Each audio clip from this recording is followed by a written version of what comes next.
korupsi berupa suap dengan mana pasal 51 huruf A tentang tindak pidana korupsi bahwa meskipun terhadap Undang-Undang 21 nomor pasal 21 Undang-Undang tindak pidana korupsi tidak terbukti, namun mengingat tindak pidana suap yang terbukti terkait erat dengan perkara tindak pidana korupsi atas nama Harun Masiku. Menimbang bahwa majelis akan mempertimbangkan barang bukti yaitu berupa nomor 1 sampai dengan 205 memiliki keterkaitan dengan rangkaian peristiwa tindak pidana korupsi dalam perkara suap penetapan calon anggota DPR RI terpilih di mana Harun Masiku diduga sebagai pemberi suap dan masih dalam status buron. Menimbang bahwa sesuai dengan tuntutan penuntut umum dan untuk kepentingan pembuktian dalam Harun Masiku yang masih dalam proses penyidikan, maka seluruh barang bukti tersebut diperlukan sebagai alat bukti. Menimbang bahwa berdasarkan pertimbangan-pertimbangan tersebut di atas, maka seluruh barang bukti mulai nomor 1 sampai 205 dalam perkara terlampir dipergunakan untuk perkara atas nama Harun Masiku, kecuali barang bukti berupa 1 buku warna hitam bertuliskan Kompas TV teman terpercaya, 1 buku warna hitam bertuliskan Erika E156 personal notebook, dan 1 buah buku notebook warna merah putih bertuliskan PD Perjuangan dengan alasan bahwa terdakwa telah dibebaskan dari dakwaan perintangan dalam dakwaan pertama berdasarkan pertimbangan ketentuan pasal 46 ayat 2 KUHP. Barang bukti yang tidak ada hubungan dengan perkara lain dikembalikan kepada orang atau kepada mereka yang berhak menerimanya. Menimbang oleh bahwa karena terdakwa jatuh pidana, maka berdasarkan pasal 22 ayat 4 KUHP masa penangkapan dan penahanan telah dijalani dikurangkan dari seluruh pidana jatuhkan. Menimbang bahwa karena terdakwa ditahan dalam penahanan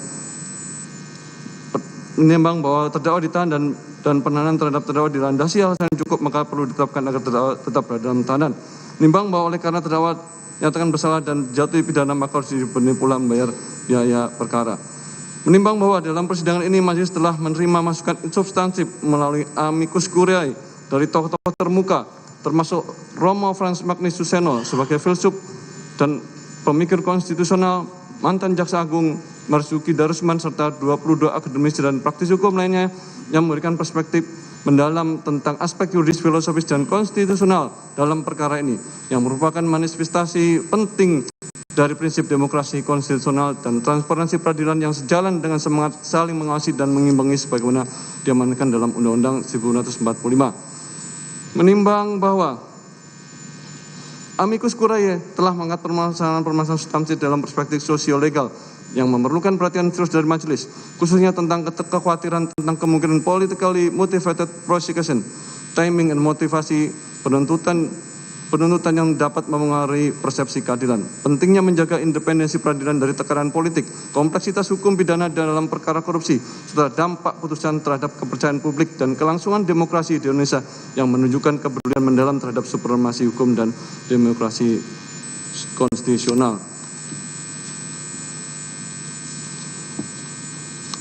Menimbang bahwa majelis mengapresiasi semangat kepedulian konstitusional yang ditunjukkan para tokoh dalam amicus curiae dan menegaskan bahwa independensi peradilan yang sejati bukan berarti isolasi dari keprihatinan sah masyarakat, melainkan kemampuan untuk mengambil keputusan yang objektif, tidak memihak dan berdasarkan hukum tanpa terpengaruh oleh tekanan politik, kepentingan golongan atau motivasi di luar pencarian kebenaran dan keadilan, di mana majelis telah menerapkan prinsip dalam keraguan menguntungkan terdakwa tidak hanya terhadap fakta-fakta substantif, tapi juga terhadap aspek-aspek prosedural.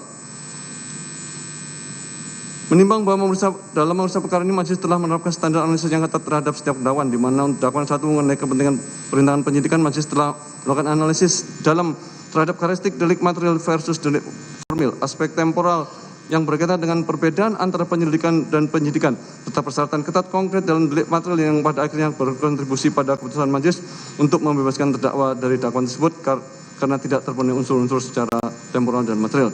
Menimbang bahwa sebaliknya, keputusan majelis untuk menyatakan terdakwa terbukti bersalah dalam dakwaan kudungan suap didasarkan pada terpenuhi seluruh unsur dakwaan secara sah dan melalui minimal 2 alat bukti yang valid dan keyakinan majelis yang diperoleh melalui proses pemeriksaan yang objektif dan komprehensif, di mana majelis menganalisis secara komprehensif unsur-unsur penyertaan kualitas alat bukti komunikasi elektronik dan standar pembuktian kesengajaan dalam konteks tindak pidana korupsi yang menunjukkan bahwa majelis benar-benar independen dan objektif dalam menilai setiap aspek perkara tanpa terpengaruh oleh tekanan dan opini dari pihak manapun.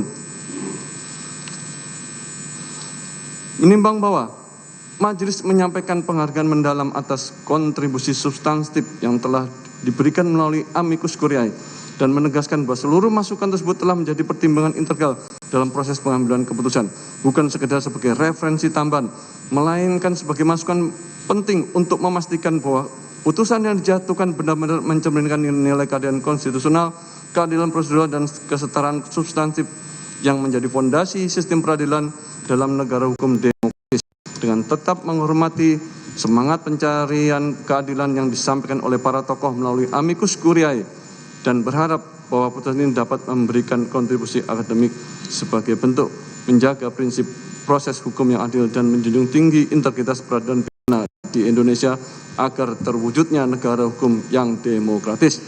Mengingat pasal 5 ayat 1 Undang-Undang Tindak Pidana Korupsi, junto pasal 5 ayat 1 ke 1 KUHP, junto pasal 64 ayat 1 KUHP, dan Undang-Undang Nomor 48 tahun 2009 tentang kekuasaan kehakiman, Undang-Undang Nomor 8 tahun 1991 tentang hukum acara pidana, serta peraturan perundang-undangan lainnya yang mengadili berkaitan dengan perkara ini.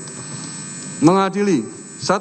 Menyatakan terdakwa Hasto Kristianto tidak terbukti secara sah dan menyatakan bersalah melakukan tindak pidana sebagaimana dalam dakwaan ke-1, dan oleh karena itu membebaskan terdakwa dari dakwaan ke-1 tersebut.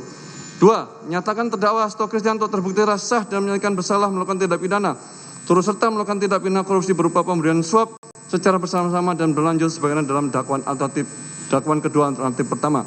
Menjatuhkan pidana kepada terdakwa Hasto Kristianto dengan pidana penjara selama 3 tahun dan 6 bulan dengan pidana denda sebesar 250 juta dengan ketentuan apabila denda tidak dibayar diganti dengan pidana kurungan selama 3 bulan. Menetapkan masa penangkapan dan penahanan telah jadi terdakwa dikurangkan pidana yang dijatuhkan, menetapkan terdakwa tetap ditahan, menetapkan barang bukti dari nomor 1 sampai 205 digunakan dalam perkara atas nama terhadap Harun Masiku kecuali 1 buah buku warna hitam bertuliskan Kompas, 1 buku warna hitam bertuliskan Erika E156 personal notebook, 1 notebook warna merah putih bertuliskan PD Perjuangan dikembalikan kepada terdakwa. Membebankan kepada terdakwa untuk membayar perkara sebesar Rp7.500. Demikian diputus dalam sidang permusyawatan Majelis Hakim Pengadilan Tindak Pidana Korupsi pada Pengadilan Negeri Jakarta Pusat pada hari Senin 21 Juli 2025 oleh Rosramanto SHMA selaku Hakim Ketua, Sunoto SHMA, dan Hakim Ad Hoc Tindak Pidana Korupsi Dr. Sigit Herman Binaji SHMHum masing-masing sebagai hakim anggota yang dibicarakan terbuka untuk umum pada hari Jumat 25 Juli 2005 oleh Hakim Ketua dengan didampingi para hakim anggota tersebut, dibantu oleh panitia pengganti Pengadilan Negeri Tindak Pidana Korupsi pada Pengadilan Negeri Jakarta Pusat setelah dihadiri oleh penuntut umum pada Komisi Pemberantasan Korupsi dan terdakwa didampingi dengan para penasihat hukumnya. Demikian putusan yang dijatuhkan Majelis Hakim. Atas putusan ini saudara terdakwa mempunyai hak: 1. Menerima putusan. 2. Menolak dengan mengajukan upaya hukum. 3. Berpikir pada waktu 7 hari. Apabila tidak menentukan sikap dalam 7 hari, dianggap menerima putusan. Ketentuan yang sama berlaku juga untuk penuntut umum. Dengan berakhirnya pembacaan putusan ini, maka kewajiban Majelis Hakim untuk memeriksa dan mengadili perkara ini telah selesai. Dengan demikian sidang nyatakan ditutup.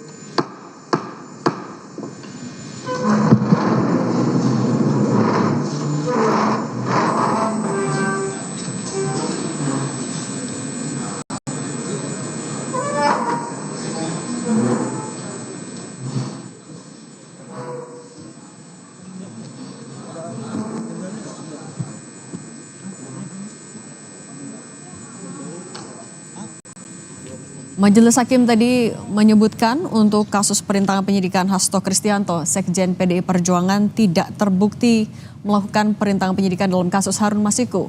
Sementara untuk